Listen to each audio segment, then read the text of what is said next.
Halo, assalamualaikum warahmatullahi wabarakatuh. Bertemu lagi bersama saya Mimi di channel Mimi Sitirahmi.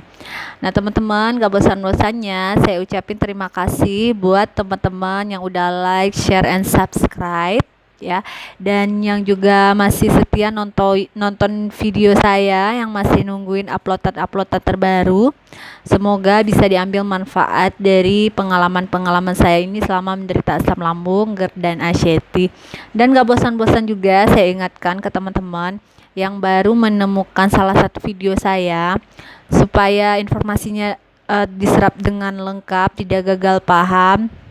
Itu kalau bisa buka video saya, tonton secara berurut, minimal satu hari tonton satu video ya, supaya tidak gagal paham dan proses pemulihannya lebih cepat, karena lebih mengerti bagaimana itu asam lambung ya, bagaimana itu anxiety, apa yang harus dilakukan gitu ya, dan segala pertanyaan yang ada di pikiran teman-teman itu bisa terjawab langsung ya teman-teman, kalau teman-teman nonton dengan lengkap. Karena masih banyak ditemukan, masih banyak yang bertanya tentang sesuatu sebenarnya itu sudah saya bahas di video-video sebelumnya gitu.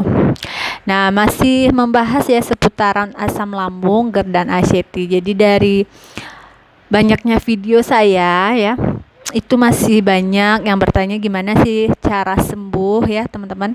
Sebenarnya itu sudah saya bahas ya di video sebelumnya. Bisa teman-teman klik di atas ya, tips sembuh dari asam lambung dan anxiety tanpa obat ya teman-teman. Tapi mungkin di video itu suaranya kecil ya teman-teman, suara kecil karena pakai musik ya, jadi lebih kedengeran musik daripada suara saya gitu. Karena waktu itu baru-baru bikin juga ya, masih susah ngomongnya juga mungkin, walaupun sekarang juga masih banyak salah ngomong ya, kadang diulang-ulang gitu. Jadi saya mau merangkum di sini ya, 7 cara atau langkah sembuh dari asam lambung, GERD, dan anxiety. Nah, langsung ke poin pertama ya. Yang pasti itu 3P. Yang pertama, menjalankan 3P. Untuk menjalankan 3P itu sebenarnya sudah pernah saya bahas juga di video ini. Kemudian di video sebelumnya ya, bisa teman-teman klik. Kemudian untuk 3P untuk memperbaiki pola makan, pola pikir, pola hidup sehat, itu juga sudah pernah saya bahas satu-satu di satu video sebelumnya, bisa dilihat ya. Jadi saya mau ngulang sedikit supaya yang teman-teman yang malas lihat video sebelumnya bisa tahu juga ya. Jadi kalau yang pertama itu ya versi saya, cara sembuh ya, itu perbaiki pola makan ya. Yang pola makan itu jauhi pantangan ya. Kemudian makanannya teratur gitu, sedikit-sedikit tapi sering ya. Kemudian untuk awal-awal yang masih kategori parah gitu, hindari dulu cabai ya, yang betul-betul hindari. Nanti kalau sudah hindari pantangan ya maksudnya, nanti kalau sudah berangsur-angsur nanti boleh diicip-icip sedikit gitu. Sudah sering saya jelaskan, silakan teman-teman tonton videonya pola makan penderita asam lambung, GERD, dan anxiety ya. Pantangannya apa itu juga pernah saya jelaskan ya. Jangan makan yang pedas, asam, kacang-kacangan, santan, coklat, kopi, apalagi ya udah pernah saya jelasin ya. Kemudian pola pikir ya, jangan stres, jangan berpikir negatif ya, perbanyak berpikir positif. Jangan semuanya dipikirkan, bahkan hal yang belum terjadi dipikirkan. Karena kayak gini, kita itu sakit kan, yang terjadi pada saya dulu, kita itu sakit, kemudian pikirannya kalau udah kambuh itu pasti pikirannya ke UGD gitu ya. Kemudian mikir kalau ke UGD, kalau saya yang dulu ya, siapa yang bakal nemenin nanti, bakal antar siapa ya, belum lagi biayanya nggak pakai BPJS juga ya. Itu pasti makin bikin kita stres ya. Kemudian takut jadi beban ya, karena sakit gitu ya teman-teman. Jadi bersikap bodoh amat aja dulu ya teman-teman. Kemudian pola hidup sehat ya juga sudah saya jelaskan. Jadi jangan bangun pagi ya, olahraga terus keluarin keringatnya, jangan tidur terlalu malam, perbanyak istirahat, jangan terlalu capek ya, jangan begadang. Kemudian tidurnya harus kepalanya sedikit di atas ya, menghadap ke kiri gitu supaya nggak pusing ya. Kalau saya gitu dulu ya teman-teman. Bisa teman-teman tonton juga di video sebelumnya yang lengkap gimana pola hidup sehat ya. Kemudian ya yang pasti udah 3 itu sudah sering sekali saya bahas ya. Kemudian untuk yang kedua itu dari segi spiritual, itu perbaiki ibadah ya teman-teman, rajin sholat 5 waktu. Mungkin gerakannya yang biasanya cepat gitu ya, ayatnya asal baca aja, kadang-kadang perbaiki bacaan sholatnya, gerakan sholatnya. Kemudian tambah lagi sholat sunat, duha, mungkin kalau kuat tahajud. Kalau saya dulu belum kuat ya teman-teman, jadi cuman duha ya. Kalau teman-teman ada yang kuat tahajud, bangun malam, boleh ya. Kemudian ngaji, sedekah ya teman-teman. Kemudian bantu juga dengan, saya baru dapat bukan baru ya, saya baru mengamalkan ya teman-teman. Ini bisa nanti bakal kita bahas. Itu rajin-rajin bersalawat ya. Katanya salawat itu bisa mempercepat terkabulnya hajat kita ya teman-teman. Mungkin bisa termasuk waktu kita sakit minta sembuh ya teman-teman. Nah kemudian yang ketiga itu harus ikhlas.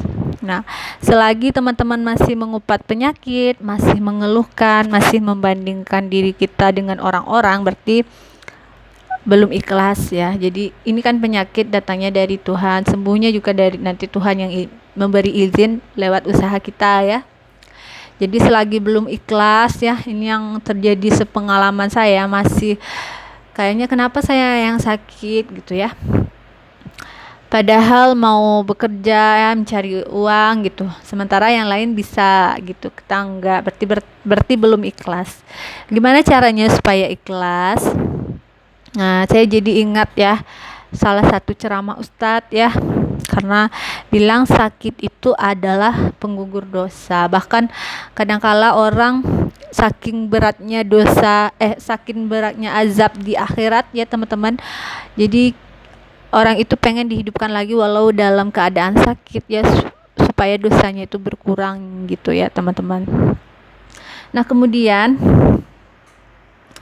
yang keempat yaitu kita harus sabar ya teman-teman. Sabar, jadi walaupun belum sembuh tetap sabar gitu, jangan semuanya pengen buru-buru gitu. Kalau saya dulu ya karena nggak sabar jadi pengen buru-buru sembuh, jadi apapun saya beli biar sembuh sampai duit habis gitu ya. Memang harus usaha ya teman-teman, tapi harus ya, pengennya dulu kalau saya tuh harus memaksa gitu ya, nggak terima gitu kalau sakit gitu ya, kenapa bisa sakit gitu ya. Jadi nggak sabaran sakitnya gitu, apa-apa dirasa-rasain, dikeluhkan gitu ya, nggak sabar ya orangnya. Jadi harus sabar ya, karena seperti tadi ya, jadi ikhlas sabar itu beriringan ya teman-teman. Kemudian yang keberapa ya? Yang tadi yang pertama perbaiki 3P ya, yang kedua perbaiki ibadah, yang ketiga ikhlas, yang keempat sabar, yang kelima konsisten ya teman-teman. Konsisten, latih diri,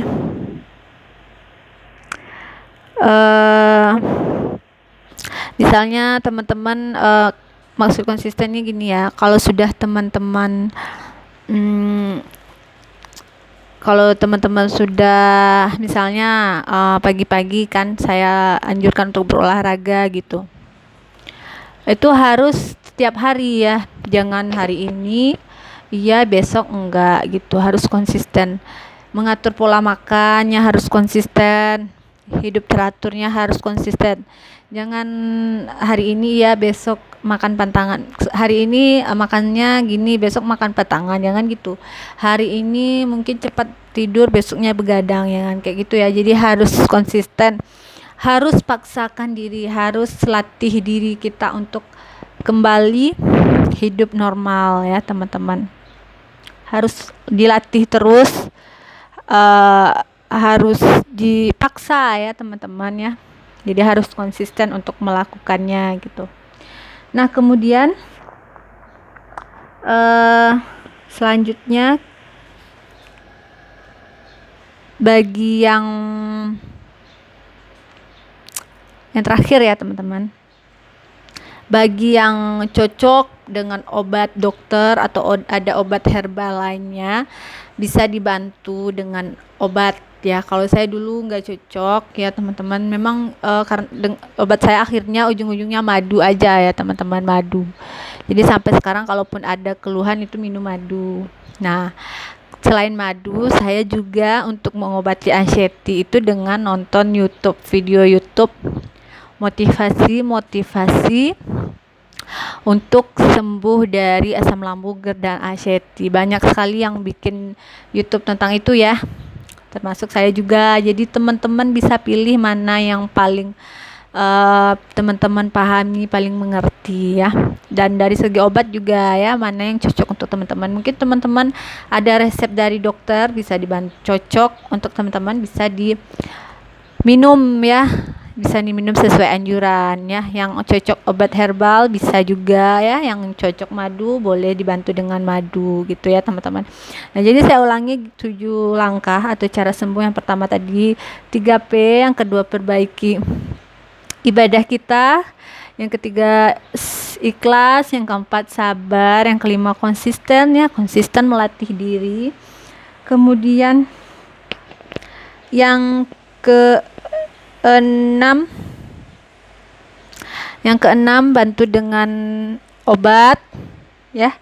Yang ketujuh itu nonton video asam lambung dan anxiety untuk motivasi bagi kita ya teman-teman. Kalau asam lambung ini bisa sembuh ya. Jadi kebanyakan kita itu kan sering mengkhawatirkan kalau asam lambung ini bisa membuat meninggal ya. Jadi bisa perginya ke penyakit-penyakit lain. Kalau saya dulu kayak gitu ya. Jadi mikirnya nanti mikirnya yang karena banyak berita-berita di luar sana ya teman-teman, jadi mikirnya itu penyakit yang berbahaya. Jadi kalau nonton YouTube ya itu saya tenang ya pikirannya. Jadi waktu itu anxiety jadi hilang ya teman-teman, karena penyakit ini tidak seperti yang dilebay-lebaykan orang lain ya, masih bisa ditanggulangi ya, nggak parah kalau kita bisa tahu cara bagaimana menanganinya gitu. Nah, jadi semoga ini bisa jadi informasi buat teman-teman ya, jadi acuan teman-teman untuk sembuh ya. Mudah-mudahan bisa teman-teman terapkan ya. Ingat ya teman-teman, kuncinya itu konsisten ya teman-teman, harus konsisten ya. Banyak sekali ya yang mengeluhkan ininya sudah sembuh tapi masih begini gitu ya. Ya namanya sakit asam lambung yang gak langsung sembuh total 100% ya teman-teman, harus bertahap. Ya juga pernah saya bahas ya, proses sembuhnya itu berproses bertahap ya teman-teman ya. Jadi itu 7 kunci supaya teman-teman bisa sembuh dari asam lambung dan anxiety versi saya. Nah terima kasih teman-teman yang udah nonton. Segitu dulu videonya, mudah-mudahan bisa bermanfaat. Jangan lupa teman-teman bantu channel saya dengan cara like and subscribe ya. Terima kasih. Assalamualaikum warahmatullahi wabarakatuh.